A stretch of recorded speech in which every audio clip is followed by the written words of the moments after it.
Pension రోజు చట్ట సవరణకు నిరసనగా 8వ పే కమిషన్ ఏర్పాటు చేయాలని డిమాండ్ చేస్తూ form of civil pension association GVMC Gandhi విగ్రహం వద్ద ధర్నా నిర్వహించింది. ఆర్థిక బిల్లు 2025లో భాగంగా సిసిఎస్ పెన్షన్ రూల్స్కి కేంద్రం సవరణ చేసినప్పటికీ కమిషనర్లో కొత్త పాత అని విభజన చేయడం సమంజసం కాదన్నారు.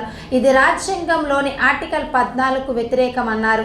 ఈ నెల 10న మార్చి 2 పార్లమెంటు పేరుతో ఢిల్లీలో జంతర్ మంతర్ వద్ద ధర్నా నిర్వహిస్తున్నామని, ప్రభుత్వం ఎప్పటికైనా స్పందించాలని forum of civil pensioners association convenor Chandrashekar Rao హెచ్చరించారు. ఈ సందర్భం ధర్నా ప్రధానమైన కారణం 2 అంశాలు ఉన్నాయి. ఒకటి పెన్షన్ వాలిడేషన్ చట్టాన్ని రద్దు చేయాలని, రెండవది 8వ పే కమిషన్ ఏర్పాటు చేయాలని. కేంద్ర ప్రభుత్వం గత మార్చి నెలలో పార్లమెంట్లో హడావిడిగా ఒక దుర్మార్గమైన చట్టం చేసింది.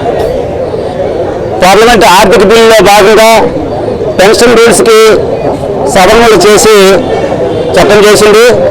26వ తారీఖు లోక్సభలో ప్రవేశపెడితే 28వ తారీఖున రాజ్యసభలో ప్రవేశపెట్టారు. మందబలంతో ఎక్కించుకున్నారు. ఆ తర్వాత 29వ తారీఖు రాష్ట్రపతి సంతకం అయిపోయింది. వెంటనే గెజిట్ నోటిఫికేషన్ విడుదల చేశారు. ఏ చట్టం ఇంత అర్జెంట్గా ఎప్పుడు అవ్వలేదు. దీని వెనుకున్న కొత్త ఏంటి అని మనకి చూస్తే చట్టం వచ్చిన తర్వాత చట్టాన్ని మనం అవగాహన చేసుకుంటే ప్రధానంగా ప్రస్తుతం ఉన్న పెన్షనర్లకి రాబోయే పెన్షనర్లకి మధ్య వివక్ష కనిపిస్తుంది. ఏంటది?